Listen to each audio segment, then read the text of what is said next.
The stars had never seemed so cold. The fleet. Admiral Keran stood at the observation window of his flagship, the Eternal Dominion. He watched as ship after ship dropped out of hyperspace. Each arrival caused a ripple of light in the darkness. Each vessel was the embodiment of centuries of engineering from Alanti, the pride of the empire that had ruled this sector of space for 12,000 years. 127 warships, the full might of the Third Expeditionary Fleet. Keran allowed himself a rare smile. His scales, dark green from age and scarred by a dozen campaigns, shifted as his facial muscles tightened. By Alanti standards, he was old, nearly 400 years, but his mind remained sharp, and his ambitions even sharper. "Today will be the day humanity learns its place in the galaxy," the Admiral said, his voice echoing behind him. "All ships have reported arrival. The fleet is assembled and awaiting your orders." Keran turned to his executive officer, Commander Batul. The young officer stood tall, his yellow eyes glowing with anticipation. Like most of the crew, Batul had never fought humans before. He had heard only legends, fairy tales about a small, soft species that had somehow clawed its way into space only 300 years ago. 300 years. The thought made Keran want to laugh. His own species was building warships when humans were still living in caves, hitting each other with rocks. The idea that such primitives could pose any threat to the hegemony was absurd. And yet, here they were. "Excellent," Keran said. "Signal all captains. I want to address the entire fleet in an hour. We have much to discuss before we begin our mission." "Yes, Admiral." As Batul hurried to carry out the order, Keran turned back to the stars. Somewhere out there, beyond the swirling nebula known as the Cygnus Reach, lay human space dozens of colonial worlds, each filled with millions of these strange, hairless creatures. They were spreading fast, too fast for the hegemony's comfort. The High Council had initially tolerated their expansion. After all, space was vast, and the humans seemed content to keep to themselves. They traded peacefully with their neighbors. They signed treaties and honored them. They built colonies in worlds no one else wanted. But then, they crossed the line. The Cygnus Reach had been hegemony territory for 8,000 years. It did not matter that the hegemony had never bothered to colonize it. It did not matter that the worlds there were harsh and inhospitable. Principles, that was what mattered. The Reach belonged to the hegemony, and the humans dared to plant their flags on Alanti soil. 3 colonies now resided within the Reach. 3 insults to the pride of the hegemony. The High Council had sent diplomatic protests, then warnings, then threats. The humans ignored them all, claiming that unoccupied space belonged to whoever settled it first. Such audacity, such stupidity. Now, the time for diplomacy was over. The High Council had given Keran a simple order. Make an example of the humans, burn their colonies, kill their people, send a message that the galaxy will not soon forget. Keran intended to carry out that order with pleasure. An hour later, he stood on the command platform of the Eternal Dominion. His image was broadcast to every ship in the fleet. Around him, the bridge crew worked at their stations, monitoring sensors and communications, careful not to look at their admiral. "Warriors of the hegemony," Keran began, his voice carrying the weight of centuries. "Today, we embark on a sacred mission. Today, we remind the galaxy why the Alanti have ruled these stars for 12,000 years." He paused, letting the words settle. "The humans believe themselves to be our equals. They look at our empire and see not the glory of ages, but obstacles to their expansion. They took what belongs to us.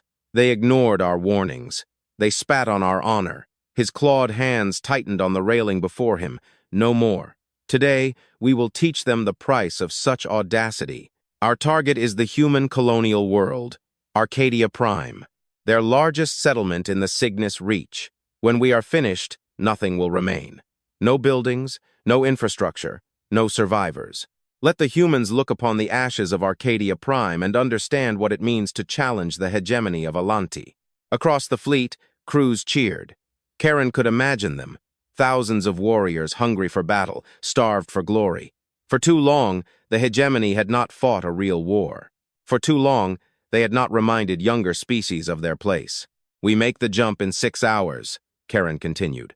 "Rest, my warriors. Tomorrow, we make history." He switched off the broadcast and stepped down from the platform. Around him, the bridge erupted in activity. Officers began preparing for the jump. Keran paid them little mind. His thoughts were already on Arcadia Prime, imagining the fires that would soon consume it. "Admiral?" The voice was soft, hesitant. Keran turned and saw a young officer standing behind him, a female with pale blue scales and nervous eyes. Her insignia indicated she was a sub-commander, barely more than a junior officer. "What is it?" Keran demanded. He did not like being interrupted. "Forgive me, Admiral. I am Sub-Commander Urus, from the Tactical Analysis Department. I have concerns about the mission that I feel obligated to share." Keran studied her for a moment. She was young, likely not even 50. Too young to remember when the Hegemony last fought a serious war. Too young to understand how these things worked. "Speak," he said, more out of curiosity than interest in her opinion. Urus swallowed. "Sir, I have been reviewing our data on human military potential, or rather, the lack thereof. We have almost no reliable data on their warships. No confirmed specifications, no combat records, nothing, because there is nothing to know," Keran replied dismissively. "Humans have never fought a real war. They have a handful of patrol ships and a few obsolete defense platforms. They are prey, they are not predators." "But sir, that is precisely what worries me," Urus insisted, despite the Admiral's warning glare. "We have sent 17 reconnaissance ships into human space. Only 3 have returned in the last 2 years. The others simply disappeared. Equipment failures, navigational errors. Space is dangerous, Sub-Commander. And the colonies on the border, the ones we raided," Urus pulled out a datapad and offered it to the Admiral. I analyzed the reports. "Something strange is happening. Our raiders attack human settlements, and the humans do not fight back. They do not run, they do not send distress signals, they simply vanish." Keran glanced at the pad but did not take it. "What are you getting at, Sub-Commander?" "I believe the humans are hiding something, some military potential we do not understand. I recommend acting with caution. Perhaps send smaller forces first to test their defenses before committing the entire fleet." For a long time, Keran was silent. Then, he laughed a deep, rumbling sound that echoed across the bridge. "Sub-Commander, I admire your dedication to your duties, but you young ones do not yet understand the nature of power." He gestured toward the observation window, where dozens of warships hung against the backdrop of stars. "This fleet represents more firepower than humans could accumulate in 1,000 years. We have weapons capable of cracking planets, shields capable of withstanding the heart of a star. We are the hegemony of Alanti, and we have ruled these stars since before humanity's ancestors climbed out of the ocean." He leaned closer. His voice dropped to a whisper that somehow carried more weight than his previous speech. "There is nothing the humans possess that could threaten us. Nothing. Do you understand?" Urus hesitated, then lowered her eyes. "Yes, Admiral, I understand." "Good. Return to your duties. And, Sub-Commander," he waited until she looked at him again, "keep your concerns to yourself. I will not tolerate you spreading fear in my fleet." "Yes, Admiral." Urus turned and walked away. Her steps were quick, her head held low. Keran watched her go, then dismissed her from his mind. Young officers were always nervous before their first battle. She would learn. The next 6 hours passed quickly. Crews performed final weapon and shield checks. Engineers verified jump coordinates. Medical teams prepared for casualties, which everyone expected to be minimal. Across the fleet, warriors sharpened their claws and recited ancient prayers to the gods of war. Keran spent the time in his quarters, reviewing tactical plans for the 100th time. The attack would be simple and overwhelming. The fleet would emerge from hyperspace in standard combat formation, surrounding Arcadia Prime from all sides. They would give the humans one chance to surrender a formality, nothing more, and then begin the bombardment. Within hours, the colony would be reduced to smoking ruins. Simple, clean, efficient. When the time came, Keran returned to the bridge. He took his place on the command platform and surveyed his crew. Determination was written on every face. Every eye burned with purpose. These were the best warriors the Hegemony had to offer, and they were ready. "All ships have reported ready for the jump," Commander Batul announced. "Then begin." Keran raised a clawed hand. "All ships, activate hyperdrives for the glory of the Hegemony." The stars stretched into lines of light as the Eternal Dominion jumped into hyperspace. Around him, 126 other ships did the same. The entire fleet vanished from normal space in seconds. The journey took less than an hour. Travel through hyperspace was one of the Hegemony's oldest technologies, honed over millennia, as reliable as breathing. Keran spent the time standing at the observation window, watching the swirling colors of hyperspace and imagining the impending destruction. "Approaching target system," the navigation officer announced. "Exiting hyperspace in 30 seconds. Keran straightened. All hands to battle stations. Weapons to combat status, shields at full power. The bridge erupted into controlled chaos as officers executed his orders. Warning lights flashed. Sirens wailed throughout the ship. Warriors rushed to their positions, hungry for the start of the battle. 10 seconds. Keran gripped the railing before him. 5, 4, 3, 2, 1. Exiting hyperspace. The swirling colors vanished, replaced by the familiar black of normal space. The stars appeared, sharp and bright, and there, hanging like a jewel against the darkness, was Arcadia Prime, a blue-green world that, from this distance, seemed almost peaceful. "All ships have exited hyperspace," Batul reported. "Fleet formation maintained. No enemy contacts on sensors."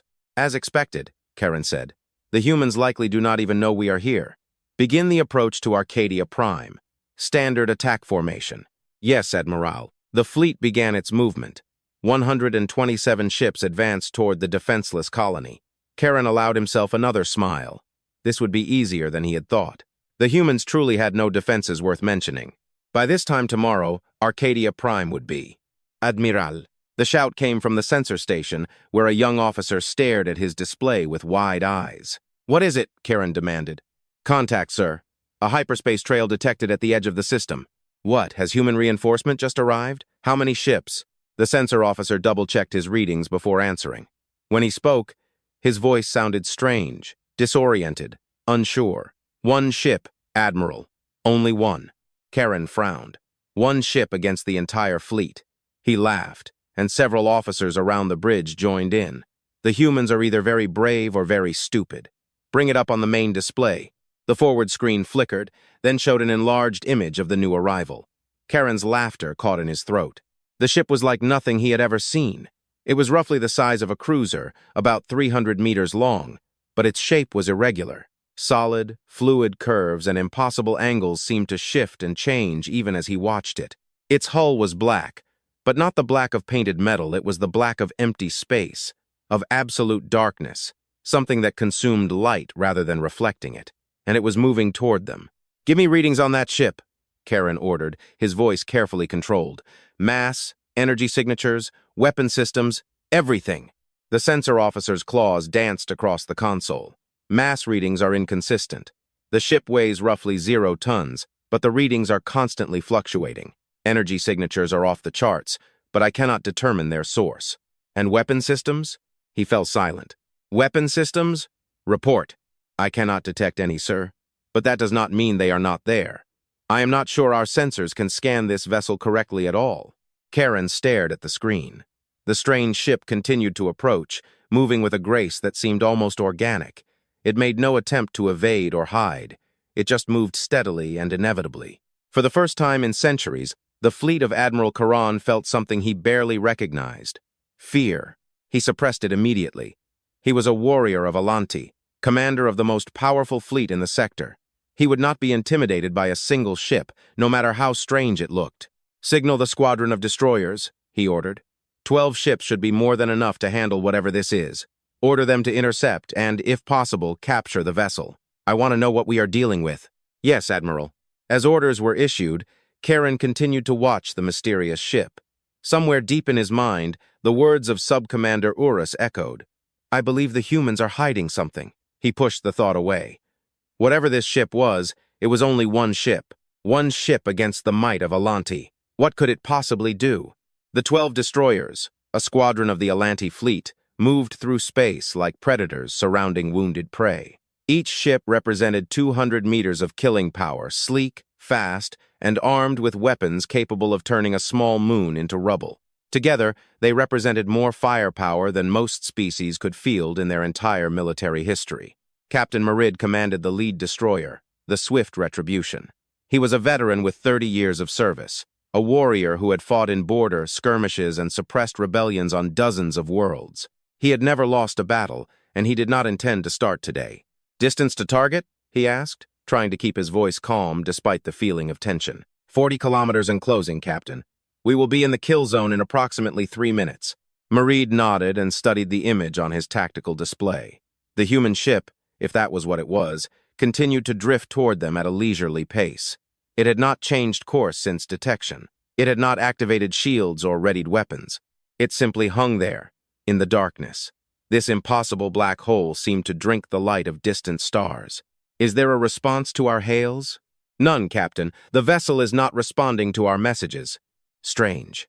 Even the most primitive species usually responded when a fleet of warships approached. Either the humans on board were very confident or very stupid. Marid suspected the latter. This was likely some scout ship sent to observe the Alanti fleet before racing back with a report. The crew was probably panicking when they realized how outclassed they were. They were likely sitting in the dark, hoping that if they were quiet, the predators would swim past. That would not work. All ships, Marid announced over the squadron channel. Engage at will. Disable the vessel and prepare boarding parties. The Admiral wants prisoners. 11 confirmations followed. Every captain confirmed readiness. The squadron dispersed into a standard encirclement pattern around the human ship from all sides. There would be no escape. In the kill zone in 30 seconds, reported the tactical officer. Marid allowed himself a slight smile. This would end quickly. 20 seconds. 10. We are in the zone, Captain. Fire. The 12 destroyers opened fire simultaneously. Plasma beams pierced the void, each carrying enough energy to melt a starship's armor like a hot knife through soft flesh. Behind them followed the missiles 36, seeking their target with lethal precision. Kinetic projectiles, fired from electromagnetic cannons at a fraction of the speed of light, completed the volley. The human ship vanished behind a wall of fire and light. For 5 seconds, Mareed's crew saw nothing through the chaos of their own weapons. Then, the sensors recalibrated, cutting through the interference to show them the result of the attack. Mareed's smile vanished. The human ship sat exactly where it had been before, untouched, undamaged, as impeccable as it had been the moment it arrived. The plasma beams had not even scorched its hull. The missiles had detonated against an invisible barrier and achieved nothing. The kinetic projectiles. Mareed stared at his display in bewilderment. The kinetic projectiles were still there, frozen in space just meters from the human ship's hull. They hung motionless, held by some force his sensors could not explain. Thousands of projectiles, each moving at incredible speed just moments ago, were now held perfectly still, like insects caught in amber. "What?" whispered one of his officers. "What is that?" Before anyone could answer, the human ship began to glow. It started as a faint shimmer along the edges of the vessel, a ripple in space that made Mareed's eyes water. Then, the glow intensified, spreading across the hull until the entire ship shone with a cold blue light. The frozen kinetic projectiles began to disintegrate, crumbling into atoms that were absorbed by the light. And then, reality seemed to fold. Mareed had no other way to describe it. Space twisted around his squadron, bending in ways that violated everything he knew about physics. He saw the Crimson Fury on the left stretch like taffy. Its hull elongated impossibly before snapping back. He saw the Warrior's Pride on the right simply cease to exist for a split second before appearing in another position. Then, he saw nothing. The fold closed around the 12 destroyers like a fist. In one eternal moment, Mareed experienced something no Alanti had ever felt. The sensation of being compressed, squeezed into space too small to contain him. He tried to scream, but his lungs had already collapsed. 3 seconds. That was how long it took. When the fold opened, when space returned to its normal form, the destroyers were gone. Only wreckage remained, twisted metal, broken hulls, and frozen bodies of warriors who had not even had time to realize what killed them.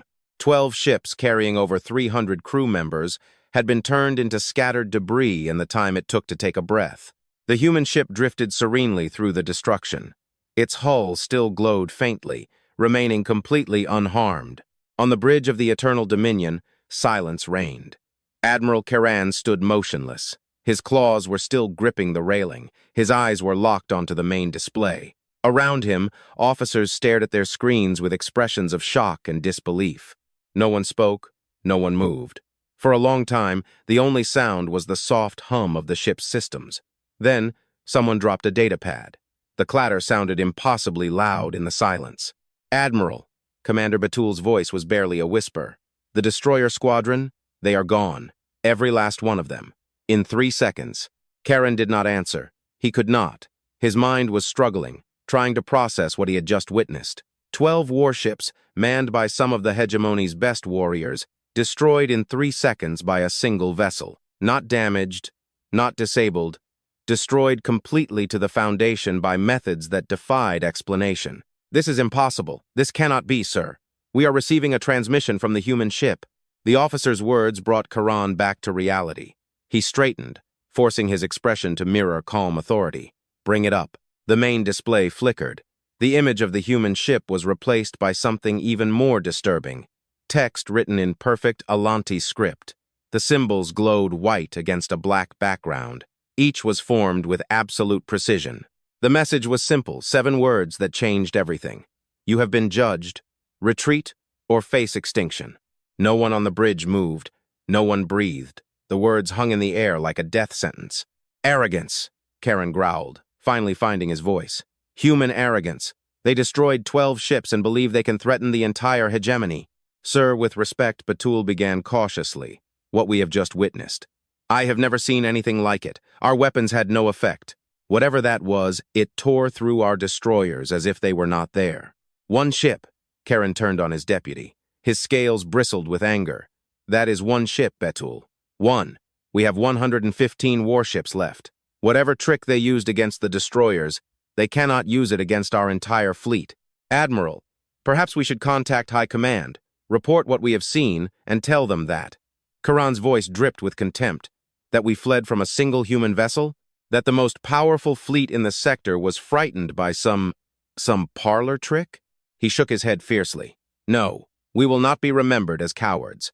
We will destroy this ship, complete our mission, and return home as heroes. He turned to face the main display again. The message still glowed there, mocking him. Retreat, or face extinction. Who are these humans anyway, to think they can make such claims? They have existed for less than a blink, compared to Alanti. They knew nothing of war, nothing of conquest, nothing of the true nature of power. And today, they will learn a lesson. All ships, Keran announced. His voice swept through every channel of the fleet. This is the Admiral. What you have witnessed is a demonstration, nothing more. The humans have a new weapon, a trick designed to intimidate us. But we are Alanti. We are not easily intimidated. He paused, letting the words settle. That ship destroyed 12 of our vessels. For that, there must be a reckoning. I order the entire fleet to engage. 115 ships. We will surround this vessel, suppress its defenses with pure firepower, and turn it into atoms. Let no warrior hesitate, let no captain show weakness. For the glory of the hegemony, attack with the entire fleet. Crews that had frozen in shock sprang into action. Officers shouted orders, weapons were powered up, shields were reinforced. The Alanti were a proud people, and Keran's words stirred that pride. Whatever this human ship was, it was still only one ship. It could not withstand the combined might of an entire fleet, could it? Subcommander Urus watched from her station as the fleet began to move. Her scales turned pale, a sign of intense stress for her species, and her claws trembled slightly as they lay on the console. Unlike the Admiral, unlike most of the crew, she felt no surge of pride or determination. She felt only fear. What she had just witnessed was not a trick. It was not some clever weapon system that could be suppressed by numbers. It was something else entirely. Something her scientific mind could barely comprehend, the way space folded around those destroyers, the way kinetic projectiles simply stopped in flight, the way the entire attack was absorbed without leaving a single mark on the enemy hull. This was technology beyond anything the Alanti possessed, beyond anything anyone possessed, as far as she knew. This was a power that existed only in ancient legends, in stories of gods and demons that her ancestors told by campfires thousands of years ago. And the Admiral wanted to attack it. Subcommander Urus. She looked up and found Commander Batul standing at her station. His expression was carefully neutral, but she saw the fear in his eyes, the same fear she felt. Commander, she acknowledged. The Admiral has ordered all tactical officers to coordinate the attack. You are tasked with analyzing the enemy vessel's defenses and identifying weak points. Urus almost laughed. Weak points? That ship just shook off enough firepower to crack a planet. What weak point could I possibly find? But she kept her thoughts to herself and nodded. Yes, Commander. I will do what I can. Batul hesitated, then leaned closer. His voice dropped to a whisper. Urus, what you said earlier about the humans hiding something. You were right. I should have listened. It does not matter now, Commander. No, I suppose not. He straightened and walked away, leaving Urus alone with her terror. The fleet took its position, dispersing to surround the human ship from all directions. 115 warships, each bristling with weapons, formed a sphere of death with the enemy vessel in the center. From any other perspective, it would look like an overwhelming and impossible display of military power that no ship could hope to survive. From Urus's perspective, it looked like a funeral procession. She pulled up every sensor reading she could find, every scan of the enemy ship, every particle of data from the brief battle with the destroyer squadron. She analyzed energy signatures, hull composition, and energy patterns. She ran simulations, calculations, and probability matrices and found nothing. Nothing that could explain what she had witnessed.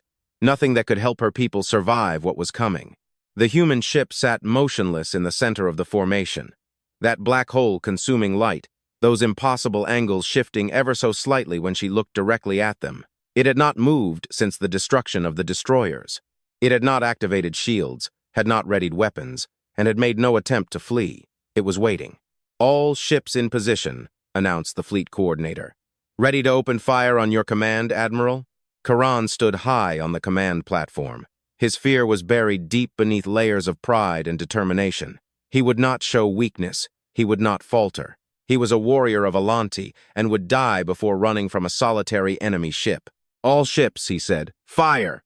115 warships opened fire simultaneously. The space around the human vessel turned into a solid wall of destruction. Plasma beams converged from all sides. Their combined power exceeded that of a small star. Thousands of missiles pierced the void. Their warheads carried enough explosive force to devastate continents. Kinetic projectiles, countless in number, filled the gaps, a storm of metal moving at relativistic speeds. For 10 seconds, the human ship vanished behind the onslaught.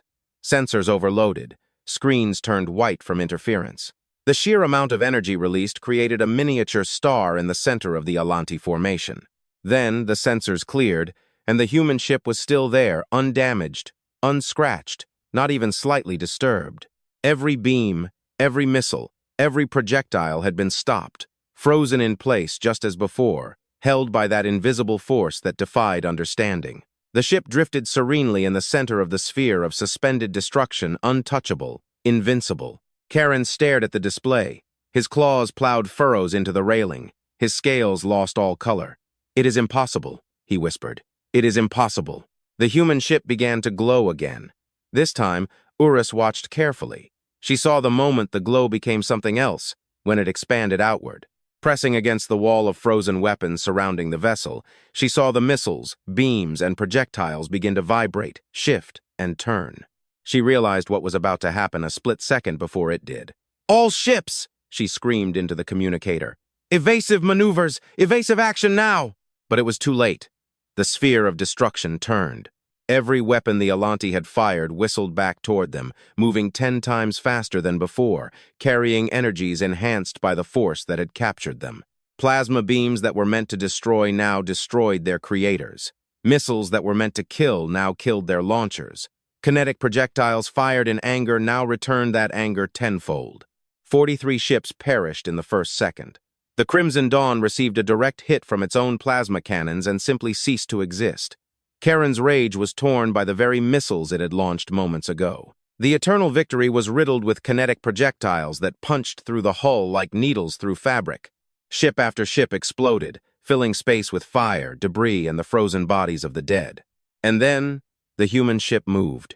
It did not fly. It did not accelerate. It simply appeared in a new place, as if it had always been there and everything else was a mistake. One moment it was in the center of the formation. The next moment it was next to the heavy cruiser, Pride of the Dominion, close enough to touch. A pulse of energy, invisible and silent, radiated from the human ship. The Pride of the Dominion folded in on itself like paper being crumpled by a giant hand. Its reactor detonated, sending a shockwave through neighboring vessels. The human ship moved again and again. It was everywhere at once, appearing next to one ship after another. Each appearance was accompanied by death. Some vessels were crushed, some torn apart, some simply vanished as if they had never existed. The Alanti fleet, so proud and powerful just minutes ago, scattered in panic. Urus watched on her tactical display as ship after ship vanished. Red icons representing Alanti vessels disappeared faster than she could count. The fleet formation collapsed completely. Captains fled in all directions, desperately trying to escape the nightmare that had descended upon them. No one succeeded. The human ship was everywhere. No matter how fast they ran, no matter what direction they retreated, it was always there, waiting, hunting, killing. Escape was impossible. Survival was impossible. The most powerful fleet in the sector was being slaughtered like animals. How many? Admiral Keran's voice was barely recognizable. How many have we lost? Urus checked her display, though she already knew the answer. 89 ships destroyed, Admiral. 16 disabled or crippled. We have 11 vessels still operational. 11. Out of 127, in less than 2 minutes. Keran stood frozen on the command platform. His eyes were wide and empty. The warrior who had laughed at human primitives, who had rejected the warning about hidden capabilities, who had ordered his fleet to attack a solitary ship, that warrior was gone. In his place stood a broken old man who had just watched the destruction of his life's work in the time it takes to eat a meal. Admiral, Commander Betul's voice was urgent. Admiral, we must retreat. We must warn the Hegemony. If we stay here, we will all die.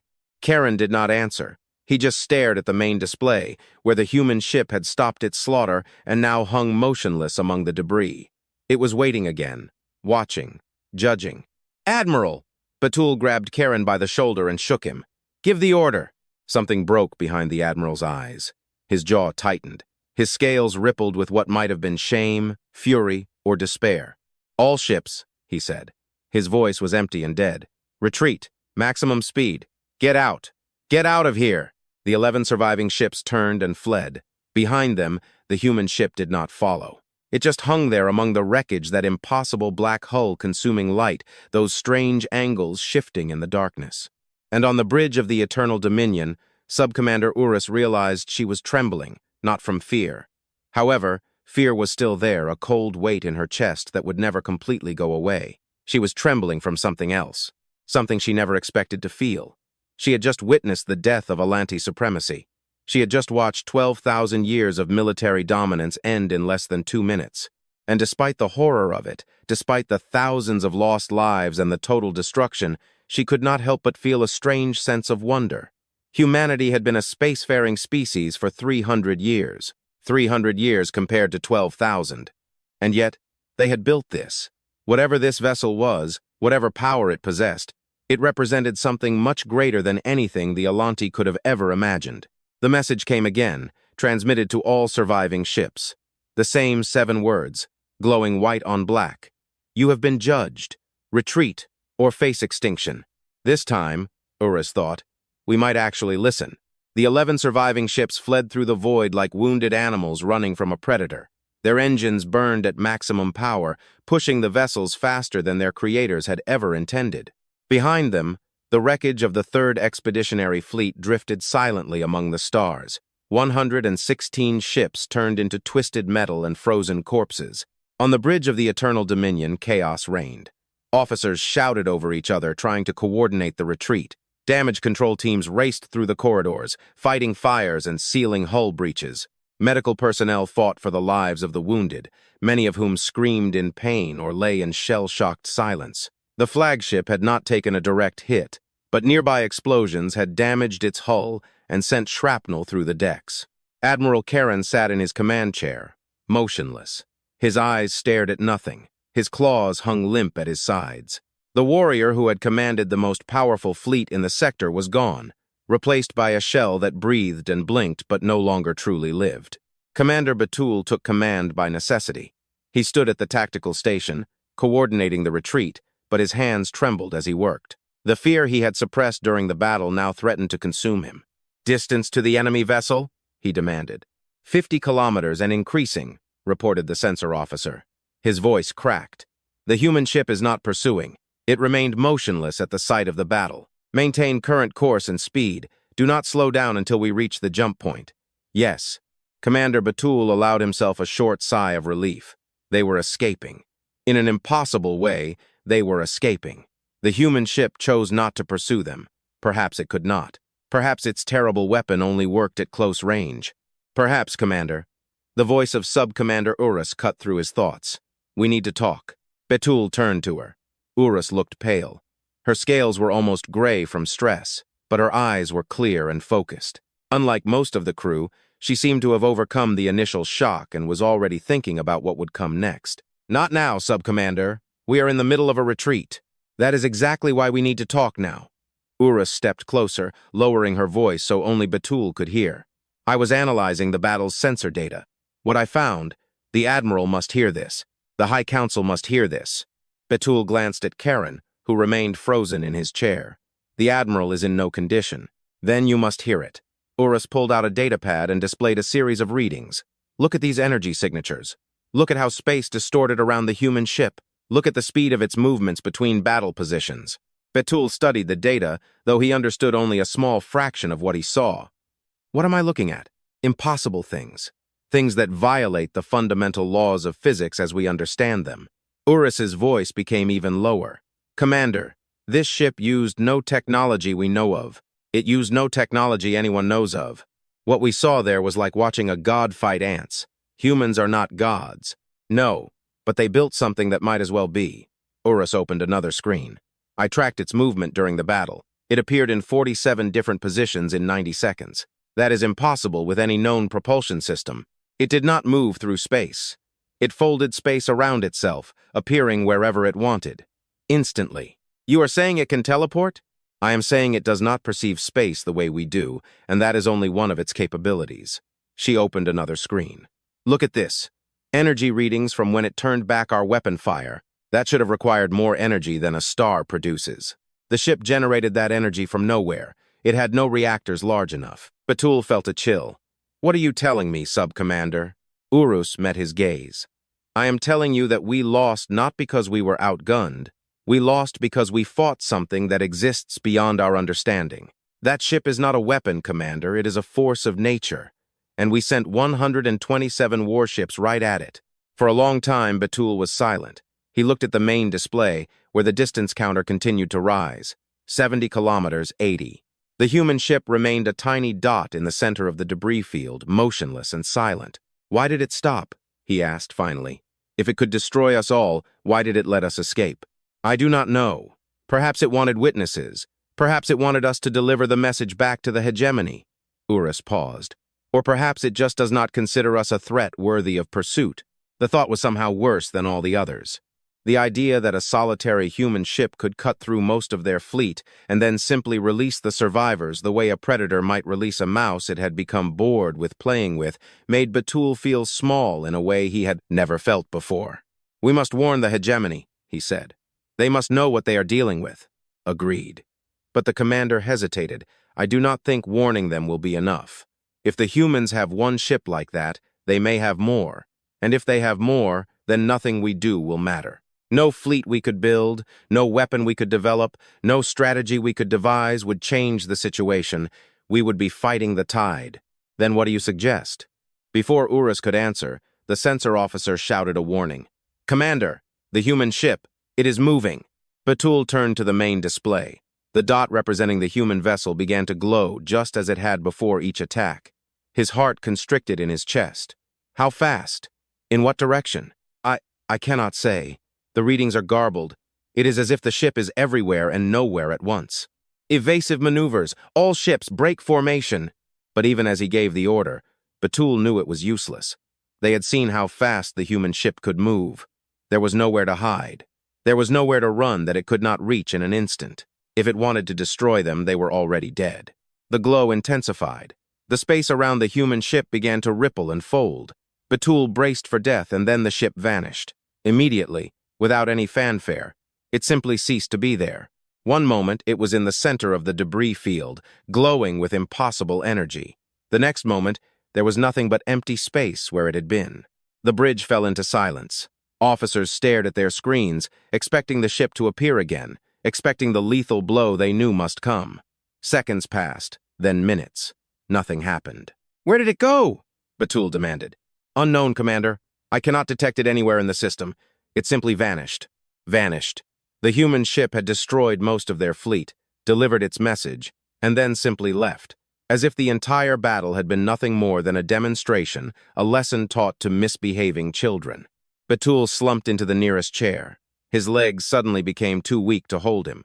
Around him, the crew began to relax slightly, though the tension never completely left their faces. They were alive against all odds, against all logic.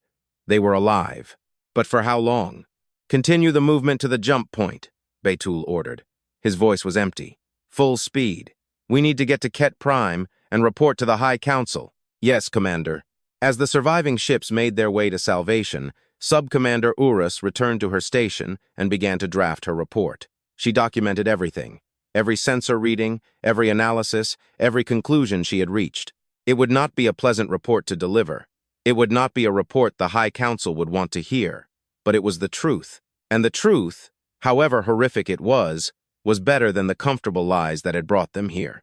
She worked for hours, organizing the data and summarizing the findings, stopping only to check on the Admiral's condition, which remained unchanged, responsive but not present, breathing but no longer truly living. Betul took full command without ceremony or argument. No one questioned his authority, no one had the energy to question anything anymore. When the Eternal Dominion and its 10 companions finally exited hyperspace over Ket Prime, they were met by a patrol squadron that had been alerted to investigate. The voice of the patrol commander came through the communication system, confused and concerned. "This is Commander Red of the Ket Prime Defense Forces. Eternal Dominion, we did not expect you for another week. What is your status? Where is the rest of the fleet?" Betul closed his eyes for a moment before answering. "Commander Red, this is Commander Betul, acting commander of the Eternal Dominion. The rest of the fleet is gone. I need an immediate audience with the High Council. We have information of critical importance for the survival of the hegemony." A long pause. "Gone? What do you mean by gone? There were 127 ships in the 3rd Expeditionary Fleet." "I know." Betul's voice was flat, devoid of emotion. "Now we have 11. Please escort us to orbit, Commander. Time is not on our side." The patrol ships fell into formation around the survivors, and together they descended toward Ket Prime. The planet grew larger in the view screen, a green-gold world that had been the heart of the Alanti Hegemony for 12,000 years. Its cities shone with ancient architecture. Its orbital stations bristled with weapons. Its people lived in comfort and security. Confident in the might of their military, none of them knew their world had just changed forever. The High Council Hall was a vast, circular room in the heart of the capital. 12 seats arranged around a central platform, each occupied by a counselor representing millions of Alanti citizens. These were the most powerful individuals in the known galaxy leaders who controlled resources, commanded armies, and shaped the fates of civilizations. Today, they sat in stunned silence while Sub-Commander Urus presented her report. And at that moment, the human ship had stopped its attack and delivered its final message before leaving the system.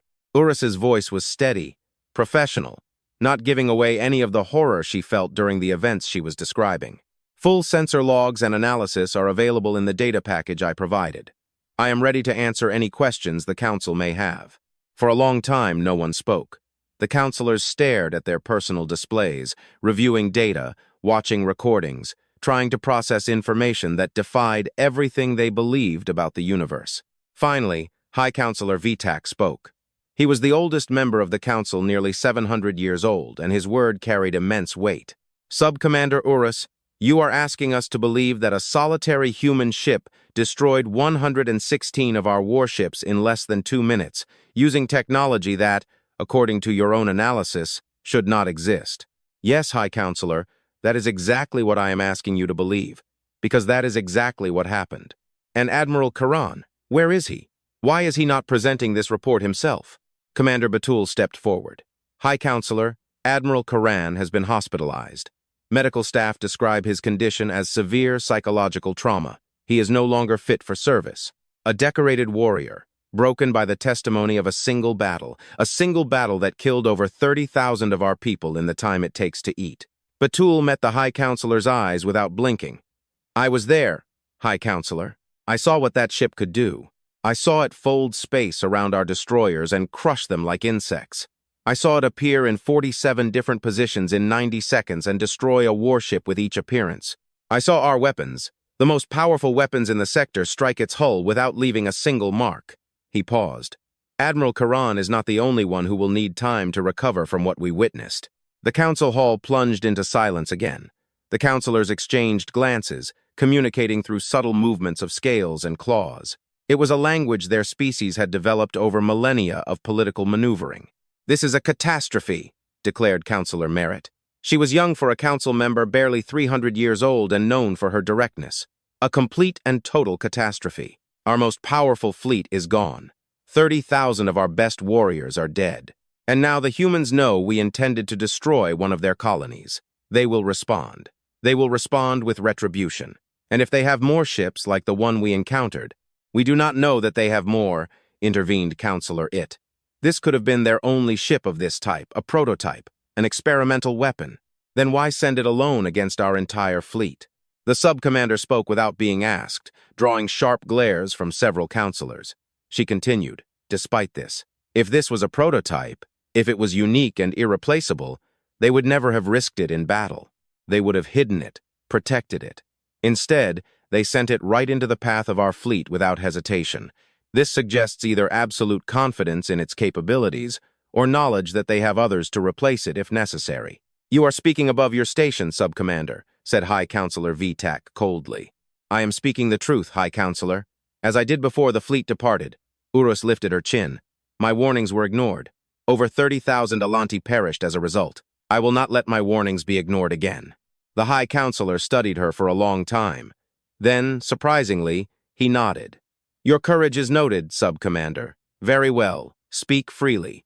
What is your assessment of our situation?" Urus took a deep breath. This was her chance. Perhaps the only chance the hegemony would have to make them understand the danger they were facing. "Our situation is desperate," she said. "We face a civilization that possesses technology far superior to anything we have ever seen. Technology that should not exist according to our understanding of physics. The human ship we encountered could instantly move through space, absorb any amount of damage, and destroy our ships in ways we cannot explain, let alone counter." She brought up a display of the combat data. "Look at these readings. The energy output of this single ship exceeded the combined output of our entire fleet. Its defense was absolute nothing. We shot even touched its hull. Its attack was overwhelming. It killed ships with gestures, thoughts, with the casual ease of a child stepping on insects." "And your recommendation?" asked the High Councilor. Urus hesitated. She knew what she was about to say would be unpopular. She said it anyway.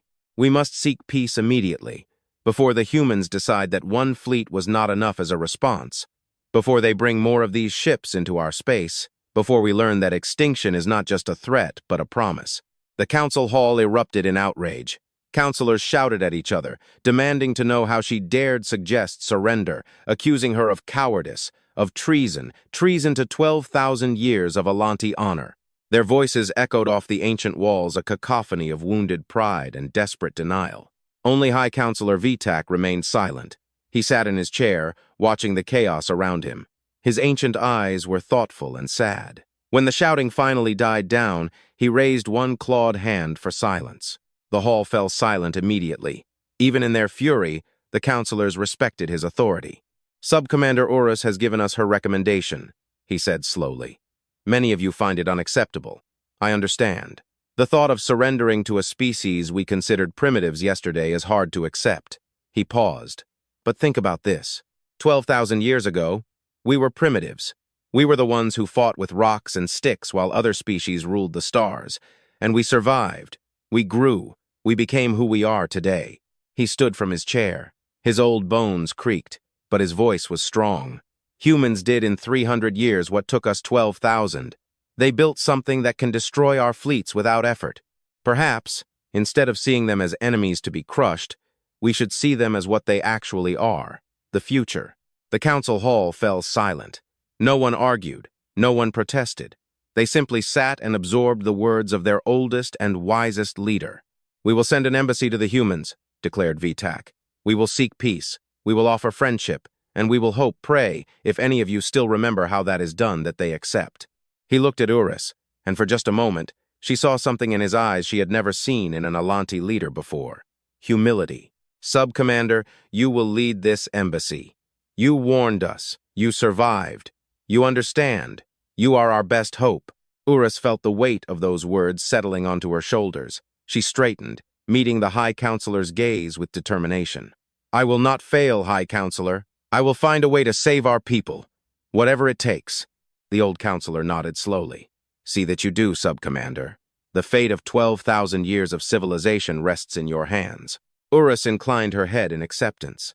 Somewhere out there among the stars waited the human ship, the god of destruction that could wipe out her entire species on a whim. Her mission was to convince this god to show mercy. She had no idea how she would manage to succeed, but she knew she had to try. The alternative was unthinkable. The hegemony had ruled this sector of space for 12,000 years. Now, their survival depended on the kindness of a species they had tried to destroy only days ago.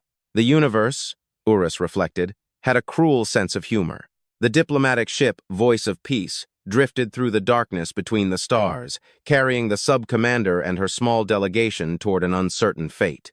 It was a ship designed for ceremony, not for battle sleek and elegant, painted in the gold and green colors of the hegemony, equipped with comfortable quarters and impressive conference halls, but almost entirely lacking in weaponry. Urus stood at the observation window of her quarters, watching the passing stars. It had been 3 weeks since she had been tasked with this mission. 3 weeks of preparation, studying human customs and language, selecting a team, and planning the approach. 3 weeks of asking questions. Was she flying toward salvation or death? The humans had responded to the hegemony's request for peace talks with surprising speed. A single message, transmitted from somewhere in the depths of human space. Coordinates, a date, and a promise of safe passage. Nothing more. No demands, no conditions, no threats, just an invitation. This simplicity was more frightening than any threat could have been. "Sub-Commander," a voice at her door. She turned and found her assistant, a young male named Kittle, standing nervously in the doorway. "We are approaching the coordinates. The captain says we will arrive within the hour." "Thank you, Kittle. Tell the delegation to gather in the main conference hall. I will join them shortly." "Yes, Sub-Commander." He hesitated. "Sub-Commander, do you think? Will the humans listen? Do you think they will spare us?" Urus considered the option of lying, offering comforting words she did not believe. She decided against it. Kittle deserved the truth. "I do not know," she said. "We tried to destroy one of their colonies. We attacked their ship without provocation. By any reasonable standard, they have the full right to refuse us, to punish us, to wipe us from the stars." She paused. "But they invited us here instead of attacking. That gives me hope." Kittle nodded slowly. "Hope. Yes, I will hold on to that." He bowed and withdrew. Leaving Urus alone with her thoughts, she again turned her gaze to the stars. Somewhere out there was Earth, the homeworld of the humans, a small blue planet in an unremarkable system that had somehow birthed a species capable of building gods. She had studied everything she could find about humans over the last 3 weeks. Their history, their culture, their wars, triumphs, and failures. She had learned of their brief existence compared to the Alanti, their rapid technological progress, their strange combination of violence and compassion. What she hadn't found, what no Alanti had ever found, was a hint of how they built that ship. The vessel that destroyed her fleet, the black nightmare that folded space and crushed warships like toys, seemed to appear out of nowhere. One day, humans were a minor species with primitive ships. The next day, they had something that could challenge the gods themselves. How? Where did it come from? What secrets were the humans hiding? She hoped she would soon know. The Voice of Peace exited hyperspace at the designated coordinates. Urus headed for the bridge, where the captain and crew stood, frozen at their stations, looking at the main display. She understood the reason immediately. The human ship was waiting for them.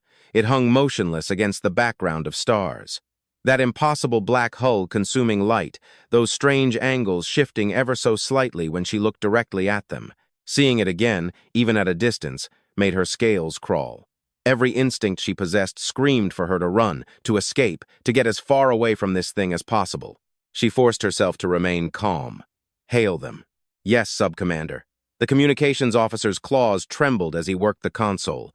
"Channel open." Urus stepped forward, ensuring she was visible in the transmission. "This is Sub-Commander Urus of Alanti aboard the diplomatic ship Voice of Peace.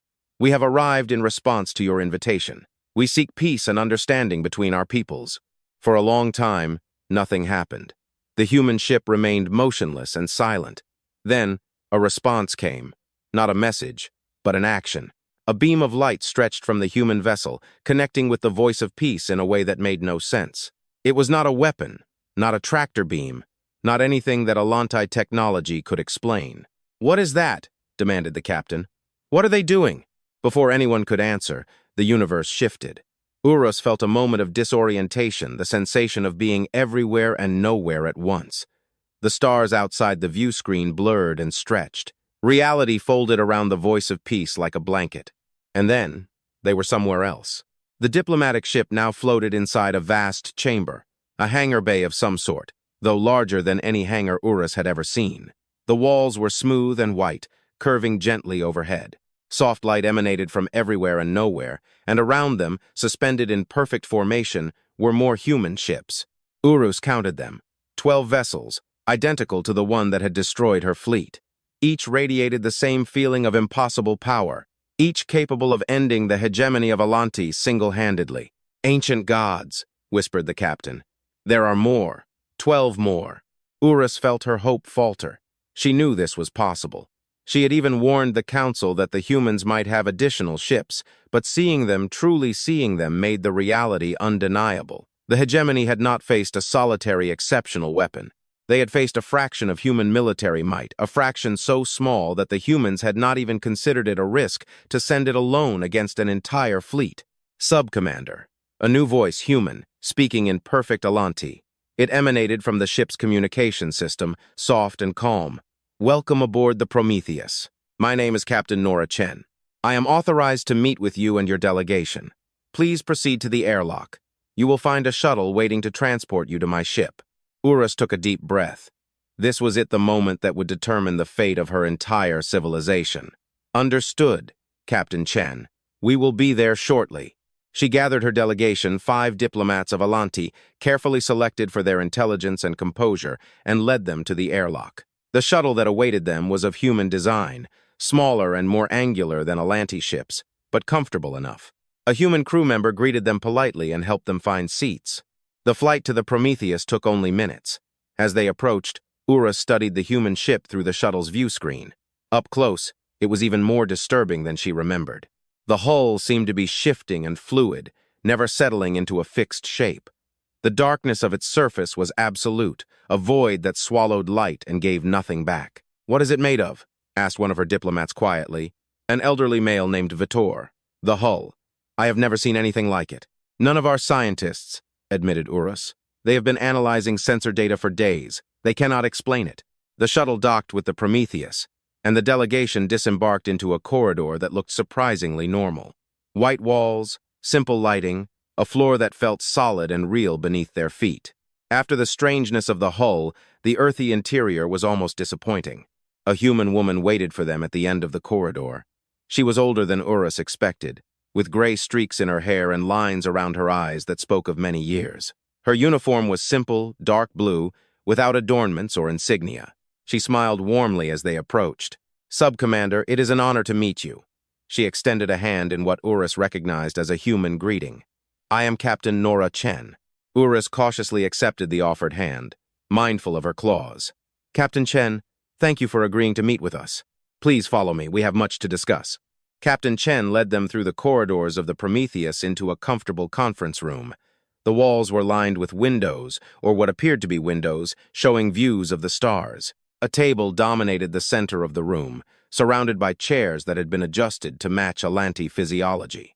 The delegation took their seats, Urus at the head of the table opposite Captain Chen. For a moment, no one spoke. 2 species studied each other across the table, seeking understanding. "I will be direct," Urus finally said. "The Alanti Hegemony sent a fleet to destroy your colony. Your ship destroyed that fleet. By all rights, you should be at war with us right now. You should be planning our destruction, not meeting with diplomats." She paused. "Why? Why invite us here instead of attacking?" Captain Chen considered the question carefully. "Because destruction was never our goal, Sub-Commander. Defense was. Your fleet came to kill innocent people. We stopped it. That was the beginning and the end of our involvement. And the message, retreat or face extinction. That was not a threat. It was a warning, a clear statement of the consequences." Captain Chen remained calm. "We hoped that would be enough. We hoped the testimony of the Prometheus would convince your leaders to choose peace. It seems that hope was not in vain. Urus felt a surge of frustration. Captain, with respect, you talk as if you had total control over the situation, as if there was never any danger that your ship would be destroyed. Because there wasn't, said Captain Chen simply, without arrogance or pride. The Prometheus and its sister ships cannot be destroyed by any weapon your civilization possesses. That is not boasting, Sub-Commander, that is fact. How? The question erupted from Urus before she could stop it. How is this possible? Your species has been spacefaring for 300 years. We have 12,000 years of technological development. How could you build something we cannot match? Captain Chen was silent for a moment. Then she rose from her chair and walked to one of the windows. Do you know the history of human space exploration, Sub-Commander? I know the basics. Your first interstellar colony was established about 280 years ago. Yes, a world we named New Hope. Chen looked at the stars. It was a primitive colony by your standards. Simple dwellings, basic agriculture, a population of a few thousand optimistic souls who wanted to build something new. They worked hard, they fought, they survived. She paused. And they found something. Urus leaned forward. Found what? Ruins. Ancient structures buried deep beneath the surface of the planet. At first, our colonists thought they had discovered evidence of a long-dead civilization.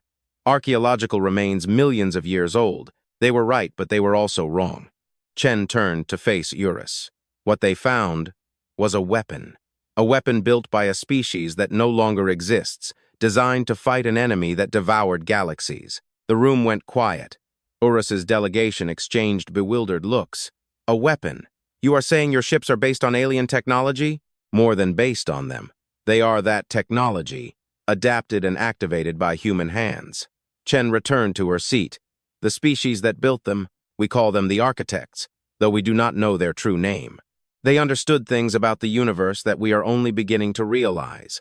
They could manipulate space, time, energy, in ways that violate every law of physics we thought we understood. And they left this knowledge behind when they died.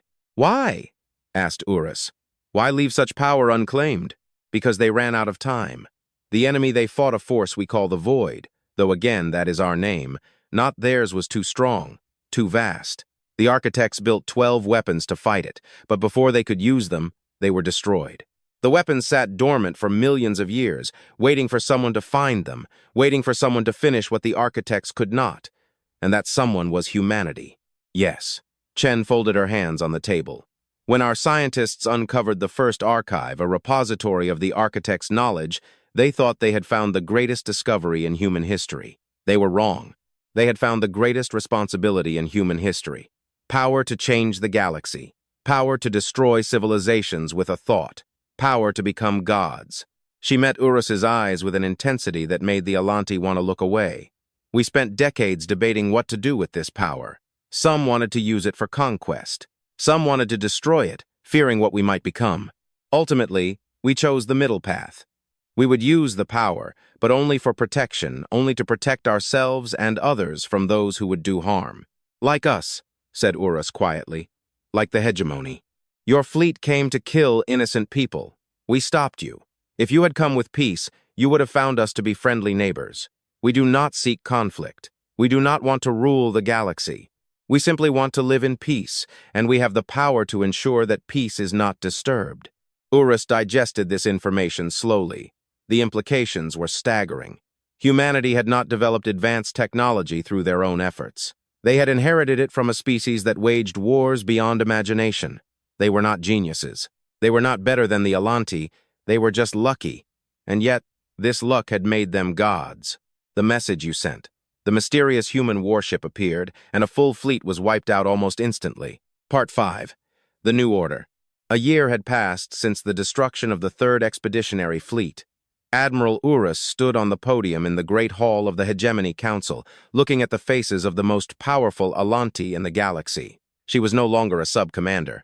The promotion had come 6 months ago after she successfully negotiated a peace treaty with humanity. It was the fastest promotion in the history of the hegemony, and she had earned every rank along the way. The council hall was overflowing. Every seat was occupied by counselors, military officers, and observers who had come to hear her report. The air was thick with tension. Outside these walls, the hegemony was in turmoil. Old traditions were clashing with new realities. Hardliners demanded war, while moderates called for peace.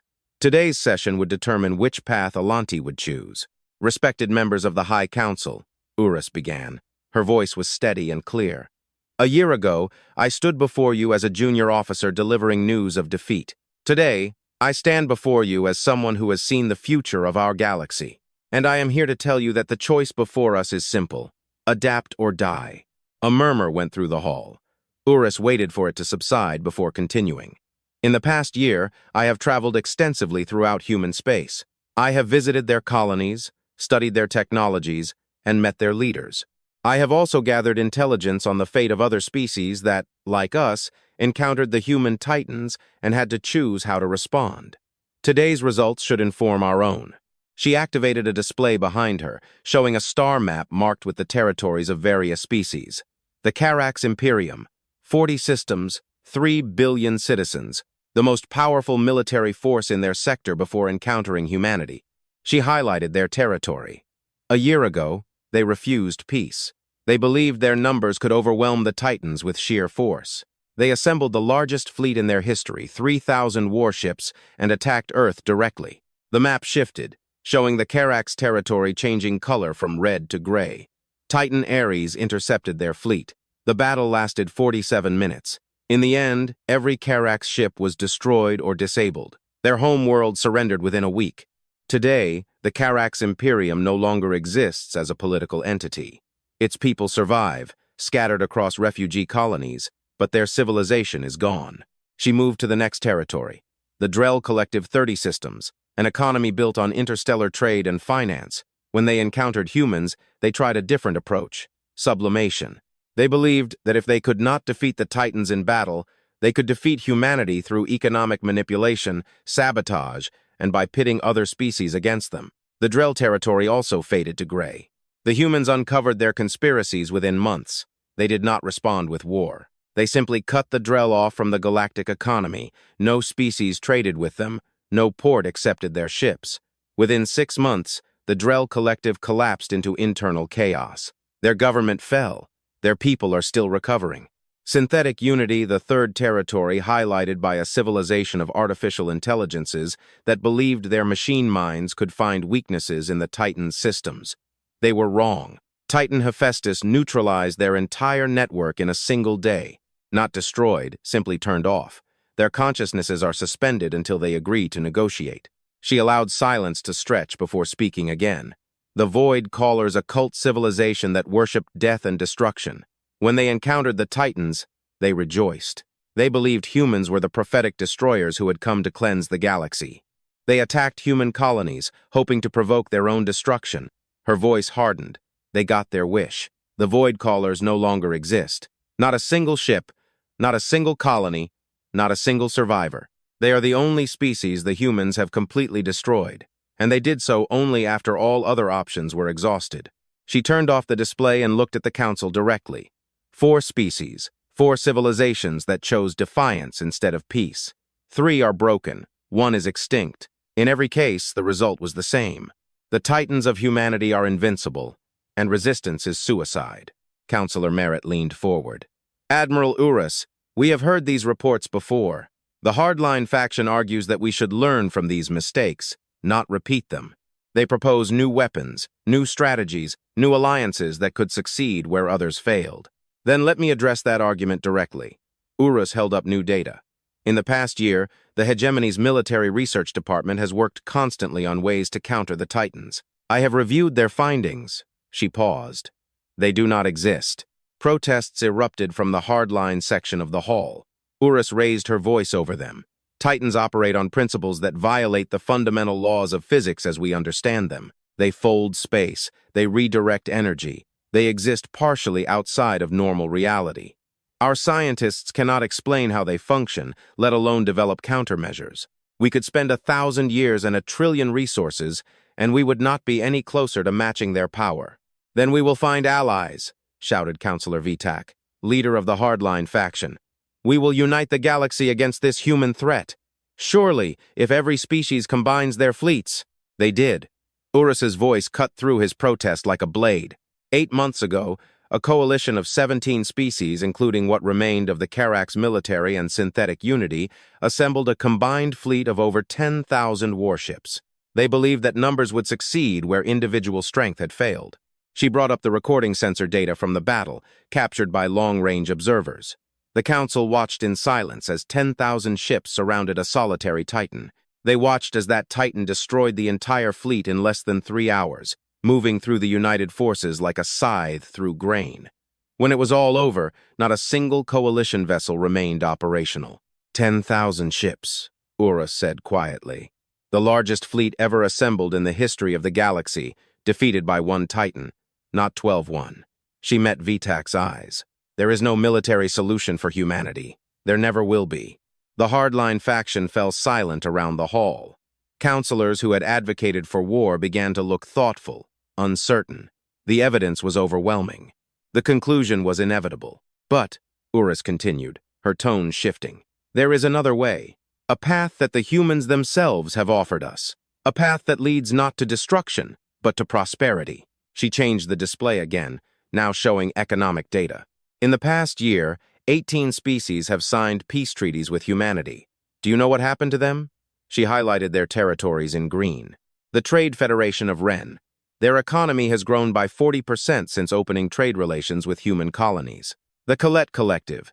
Human medical technology cured 3 diseases that their doctors considered incurable. The Mara Assembly.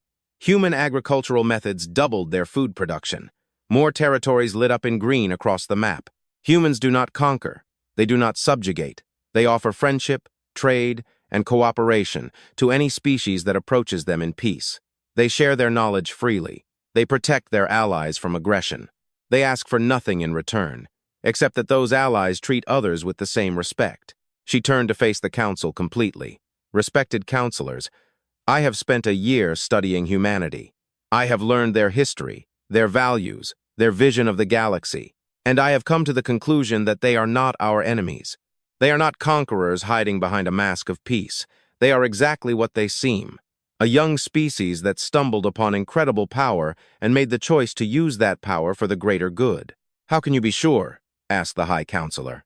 Vitak, the old leader, had remained silent throughout the presentation, but now his eyes were sharp with interest. How do we know this is not a trick? A strategy to make us lower our defenses? Urus considered the question carefully before answering. Because they do not need tricks, High Counselor. They could have destroyed us a year ago. They could have destroyed every species in the galaxy. Instead, they offered peace. They gave us a year to decide.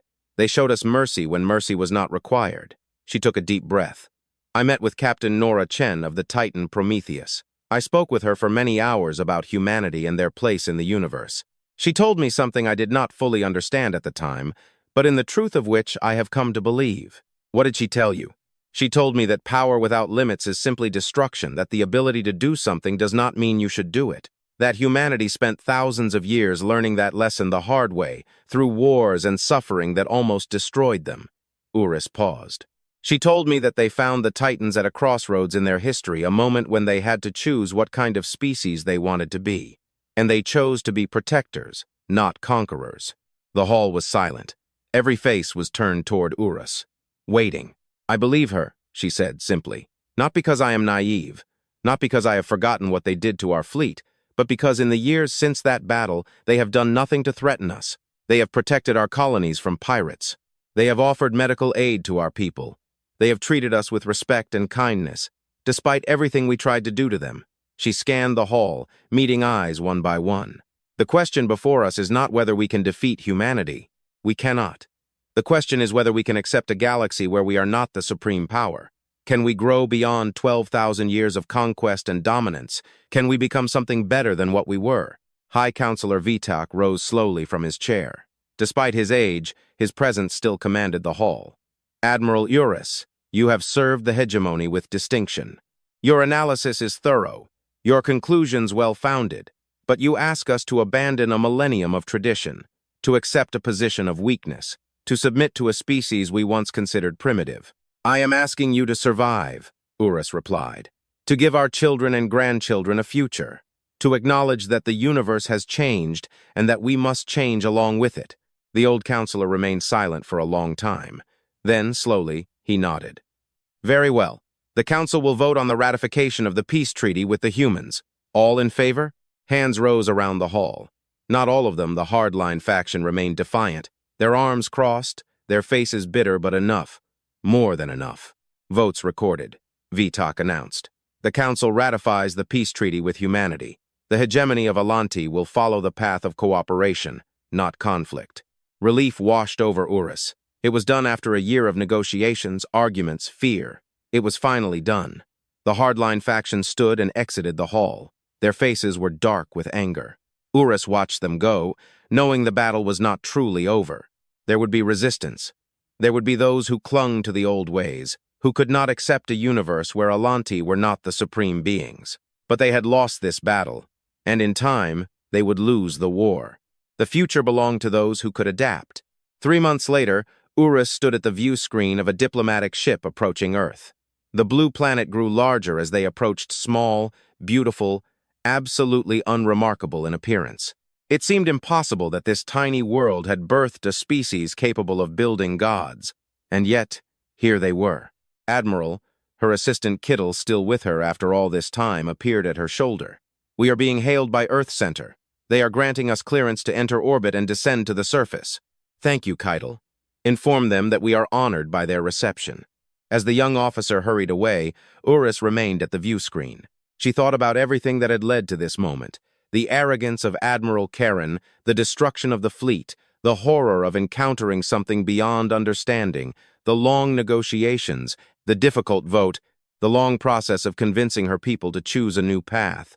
And now she was here, the first Alanti ambassador to Earth, about to step onto the homeworld of the species that had changed everything. She thought about Captain Chen's words during their first meeting.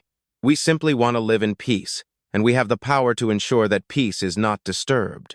At the time, it had seemed like a threat wrapped in soft words. Now, she understood it differently. It was a promise, a commitment, a declaration of purpose. Humans had built weapons that could destroy civilizations, and they had chosen, intentionally and consciously, to use those weapons only for defense, to guard, to protect. In a galaxy full of species that conquered, exploited, and destroyed, humanity had taken a different path. Perhaps that was why they were given this power. Perhaps the universe itself recognized something in them, some quality that made them worthy of such responsibility. Or perhaps it was random luck, and the galaxy was just fortunate.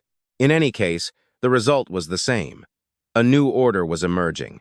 A galactic community built on cooperation, not conquest, protected by 12 invincible ships and the species that commanded them.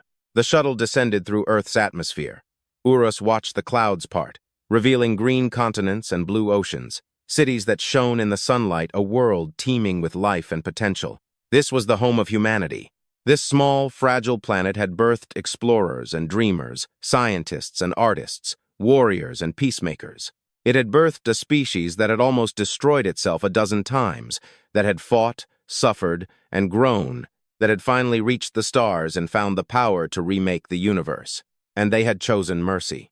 The shuttle landed in a spaceport that was no more or less impressive than Alanti facilities. Officials stepped forward to greet her, humans and aliens alike, representatives of many species that had already joined humanity's growing alliance. They smiled, bowed, and spoke words of welcome. Urus stepped onto the soil of Earth and breathed its air. It smelled of growth and life, rain and flowers, a world that had nurtured a species through countless generations. Captain Chen waited for her at the edge of the landing platform. The human woman had aged slightly since their first meeting, more gray in her hair, deeper lines around her eyes, but her smile was the same. "Admiral Urus, welcome to Earth." "Captain Chen." Urus returned the smile, surprising herself with how sincere it felt. "It is good to see you again."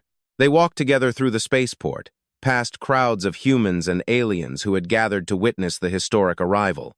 Children pointed and watched. Adults bowed respectfully. The atmosphere was one of festive hope and new beginnings. "Your people chose wisely," said Chen as they walked. "I was not sure they would." "I was not either," admitted Urus. "The vote was close. There are still those who cannot accept this new reality. Always there will be. Change is difficult, especially for civilizations as old as yours." Chen glanced at her. "But change is also necessary. The galaxy is not what it was a year ago. It will never be what it was."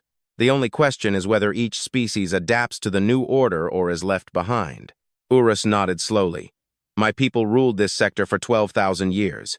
We believed we were invincible, eternal, predestined to dominate forever. She paused. Now, we are learning that there are things more important than dominance, more lasting than empire, such as survival, growth, the chance to build something that will survive us. Urus looked up at the sky where distant stars were just beginning to appear in the fading light. Your Captain Nora Chen, she said something to me during our first meeting. She said that humanity had spent thousands of years learning that power without limits is simply destruction. I did not understand fully at the time, but now I understand. Urus turned to face her companion. The Alanti Hegemony was built on power without limits. We conquered because we could. We destroyed because we could. We never asked if we should, and ultimately, it led us to the edge of extinction. She pointed toward the bustling spaceport, toward the humans and aliens working together, toward ships arriving and departing from 100 different worlds. This is what you have built here. This is different. This is power with purpose. Power in service to something greater than itself. I did not believe such a thing was possible until I saw it with my own eyes. Chen was silent for a moment. Then she smiled. We are still learning, Admiral. We make mistakes. We argue with each other. We have our own hardliners who think we should use the Titans to conquer, not protect. She shrugged. But we keep trying to be better. That is all anyone can do. They reached the entrance to the diplomatic complex where Urus would be staying. Chen stopped and turned to face her. Admiral Urus, a year ago, your fleet came to destroy one of our colonies. Today, you stand on Earth as our ally and friend. That transformation in you, in your people, gives me hope for the galaxy's future. Urus thought about everything she had experienced since that terrible day the Prometheus appeared. The fear, the humiliation, the long journey from despair to acceptance, to finally something like hope. A year ago, she said slowly, I thought the universe was simple. The strong ruled, the weak served. Power was the only truth that mattered. She shook her head. I was wrong. You showed me another truth. A better truth. What truth? Urus looked at the stars, now visible in the darkening sky. Somewhere out there waited 12 Titans, invincible protectors of the new galactic order. Somewhere out there, the Alanti Hegemony was beginning its long journey toward a future it had never imagined. That the strongest thing in the universe, she said, is not the power to destroy. It is the choice not to use it. Chen smiled. Perhaps you, Alanti, are not the only ones capable of wisdom. Admiral Urus returned the smile. Perhaps not, but you humans were the first, and for that, the galaxy owes you a debt it can never repay. They stood together in the gathering twilight, two representatives of species that had almost destroyed each other, now united in a common cause. Behind them, Earth slowly rotated beneath the stars. Before them, a future bright with possibility waited to be built. The old order was dead. Long live the new. And somewhere, in the depths of space, 12 Titans kept their silent vigil monuments to human wisdom, protectors of galactic peace, and reminders that even the youngest species could change the course of history. All it took was the courage to choose otherwise.